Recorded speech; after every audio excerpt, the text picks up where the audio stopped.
Today we are discussing spherical reflecting surfaces. हमारे पास दो टाइप के स्फेरिकल रिफ्लेक्टिंग सरफेसेस होते हैं। कौन कौन सा? Convex spherical reflecting surface and concave spherical reflecting surface. Convex को हम दो तरीके से बना सकते हैं depending upon the refraction taking place. If the refraction takes place from rarer to denser, तो हम कॉन्वेक्स रिफ्लेक्टिंग सरफेस का रेयरर साइड किस तरफ रखेंगे? Left side. अगर रिफ्रैक्शन डेंसर टू रेयरर हो रहा है तो हम कॉन्वेक्स रिफ्लेक्टिंग सरफेस किस साइड रखेंगे? रेयरर की तरफ। डेंसर टू रेयरर हो रहा है ना, तो टू रेयरर है तो reflecting surface convex reflecting surface किस साइड? राइट साइड की तरफ। बिल्कुल ऐसे ही कॉनकेव रिफ्लेक्टिंग सरफेस भी हम दो टाइप से ड्रॉ कर सकते हैं depending upon the type of refraction. कि if refraction takes place from denser to rarer medium, मतलब ऑब्जेक्ट को रखना है डेंसर में और इमेज वर्चुअल है या रियल बनेगी डिफरेंट टाइप की, लेकिन refraction is taking place when object is placed in denser and the ray travels from denser to rarer medium, right. तो हमारा ये कॉनकेव रिफ्लेक्टिंग सरफेस है। जैसे मिरर्स में क्या होता था? मिरर्स में रियल इमेज कौन बनाता था? Concave mirror. और वर्चुअल इमेज भी कौन बनाता था? Concave mirror. कॉन्वेक्स मिरर कैसी इमेज बनाता था? Only virtual. यहाँ उसका रिवर्स होगा। क्या रिवर्स होगा? कि आपका जो ये कॉनकेव स्फेरिकल रिफ्लेक्टिंग सरफेस है ये सिर्फ कैसी इमेज बनाएगा? वर्चुअल। एक और फीचर आपको ध्यान देनी है, जो वर्चुअल इमेज होती है वो किस तरह बनती है? हमेशा सेम साइड। कौन सी सेम साइड? जिस साइड हम ऑब्जेक्ट रखेंगे उसी साइड ये इमेज बनेगी। अब जो आपका कॉन्वेक्स रिफ्लेक्टिंग सरफेस है, कॉन्वेक्स मिरर कैसी इमेज बनाता था? सिर्फ वर्चुअल। लेकिन यहाँ कॉन्वेक्स रिफ्लेक्टिंग सरफेस दोनों ही इमेज बनाएगा, रियल भी और वर्चुअल भी। और रियल इमेज अपोजिट साइड बनेगी, मतलब ऑब्जेक्ट जिस साइड रखा है उससे अपोजिट साइड, और वर्चुअल इमेज हमेशा कहाँ बनेगी? Same side. So depending upon this categorisation हम 6 रे डायग्राम्स करेंगे इन टोटल। आपकी प्रदीप में 5 बनाए हुए हैं, हमारी 6 डायग्राम्स हैं इन दोनों ही रिफ्लेक्टिंग सरफेसेस के, और सारी इमेजेस को वो क्या करेगा? कंप्लीट करेगा। 5 एंगल्स यहाँ पर हमारे फॉर्म होंगे जनरली। आई और आर हमें पहले से पता है। I stands for angle of incidence, R stands for angle of refraction। Refraction हो रहा है। 3 एंगल्स और हम डिस्कस करेंगे, alpha, beta and gamma.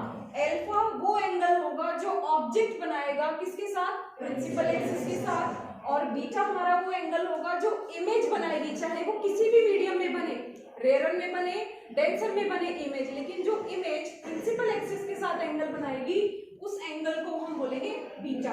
And gamma जो हम नॉर्मल ड्रॉ करते हैं, हमने पढ़ा था कि normal always passes through centre of curvature. तो नॉर्मल हमेशा जो सी से पास करेगी वो प्रिंसिपल एक्सिस के साथ जो एंगल बनेगा that is gamma. It would be more clear from the figure जो हम 6 रे डायग्राम्स ट्रेस करेंगे।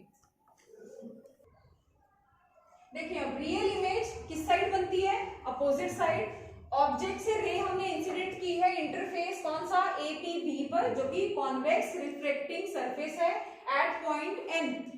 N पॉइंट पे हमने नॉर्मल ड्रॉ की which passes through C। Angle of incidence ये मेरी इंसिडेंट रे है, तो N पॉइंट पर नॉर्मल के साथ एंगल कितना बना? I।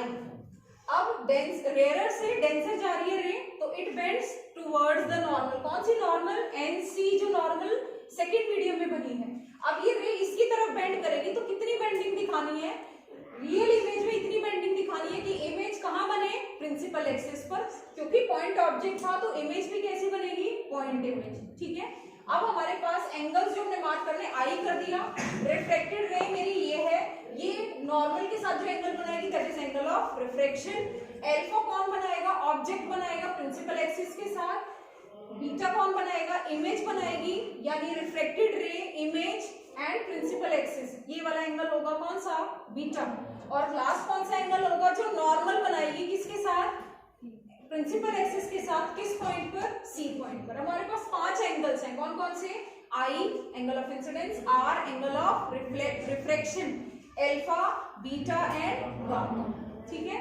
जब वर्चुअल इमेज की हम बात करेंगे for the same spherical reflecting surface convex, तो उसमें हमारे पास ऑब्जेक्ट को क्लोजर लेना है। डिफरेंस देखो आप, ऑब्जेक्ट इसमें दूर लिया है हमने और इसमें हमारा ऑब्जेक्ट जो होगा वो इसके क्लोजर होगा।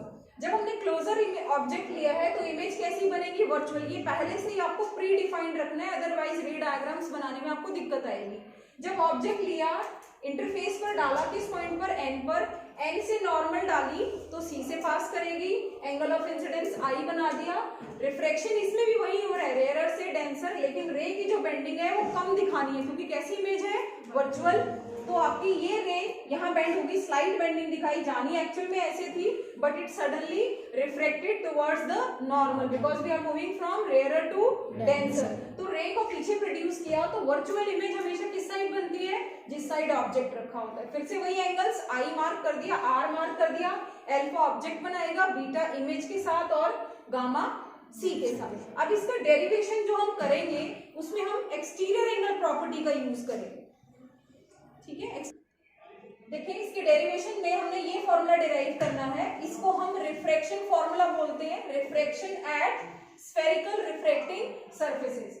तो हमने जब रेयरर से डेंसर में फॉर्मूला रखना है तो μ2 minus μ1 upon r, left side में जो मेरा साइन यहाँ रिफ्रैक्टिव इंडेक्स μ1 के साथ है वही साइन लेफ्ट साइड में आपका μ1 के साथ आएगा। लेकिन रिफ्रैक्टिव इंडेक्स के साथ साइन नहीं लगाते, हम किसके साथ लगाते हैं, ऑब्जेक्ट डिस्टेंस u के साथ, ठीक है। तो दोनों टर्म्स रिफ्रैक्टिव इंडेक्स की इधर भी आएंगी, यहाँ u और v आएगा, यहाँ क्या आएगा, r आएगा। अब हमने डेरिवेशन के लिए क्या करना है, दो ट्राइंगल कंसीडर करने हैं, एक तो ऑब्जेक्ट वाला ट्राइंगल NOC और दूसरा कौन सा, इमेज वाला ट्राइंगल NIC। दोनों ही ट्राइंगल्स पर मैंने क्या लगानी है, एक्सटीरियर एंगल प्रॉपर्टी लगा देते हैं। NOC में देखें आप, NOC ट्राइंगल का I एक्सटीरियर एंगल है, सो मैंने क्या लिखा, I इज इक्वल टू, बोलो, अल्फा प्लस गामा। मैंने बोला था कि C गामा और ऑब्जेक्ट वाला alpha, so I, this is equation 1 in first triangle. NIC में बोलो, NIC में बोलो जरा एक्सटीरियर एंगल क्या आएगा, gamma is equal to R plus beta, क्या आएगा बेटे, R प्लस बीटा। हम दोनों इक्वेशंस में से ऐसे हर फिगर के लिए आपकी किसकी वैल्यू निकालेंगे, आप I की तो निकली हुई है अल्फा प्लस गामा, यहाँ से आप R की निकालेंगे वैल्यू कितनी, गामा माइनस बीटा, ठीक है। फिर आप राइट ट्राइंगल्स लेंगे, राइट ट्राइंगल्स में हमने क्या करना है, इनकी वैल्यूज निकालनी है। आई की भी वैल्यू आ गई मेरे पास, अल्फा प्लस गामा। अब हमने क्या करना है, अल्फा बीटा और गामा की वैल्यूज निकालनी है। तो हम अल्फा बीटा गामा के लिए ट्राइंगल कंसिडर करेंगे। फॉर अल्फा ट्राइंगल मैंने कंसिडर करना है NMO, theta is equal to L upon R, theta is equal to L upon R। तो क्या लिखेंगे, अल्फा इज इक्वल टू, बोलो, NM अपॉन MO। लेकिन सारे डिस्टेंस किससे मेजर होते हैं, पोल से, तो M की जगह हम क्या लिख देंगे, P, when P lies very close to M। तो मैं इसको क्या लिख रही हूँ, बोलो, PO। ऐसे ही बीटा बताओ क्या आएगा, NM सेम आएगा, NM अपॉन PO की जगह आएगा PI, ठीक है। ऐसे ही गामा आएगा, क्या आएगा, NM upon PC, NM upon PC।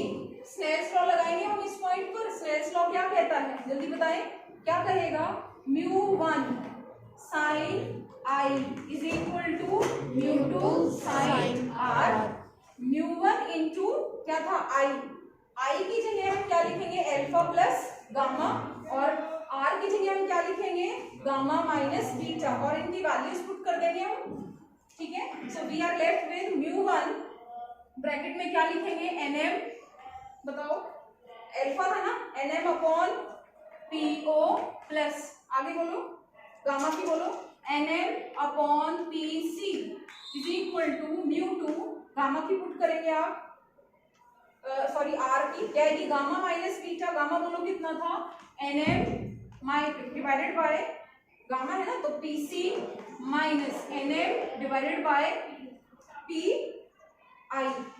NM से NM कैंसिल हो जाएगा, न्यूमरेटर कैंसिल हो जाएगा। अब 1 अपॉन PO, U पुट होगा with sign convention, minus U put करेंगे हम इसको, ठीक है। और PC को क्या पुट करेंगे, प्लस R, ठीक है। तो हम यहाँ पर साइन कन्वेंशन पुट करेंगे, PO is equal to minus U, PC is equal to plus R, और रियल इमेज के लिए PI के लिए क्या पुट करेंगे हम, प्लस B। हमें सिर्फ पुट करना है, और we will be at this formula।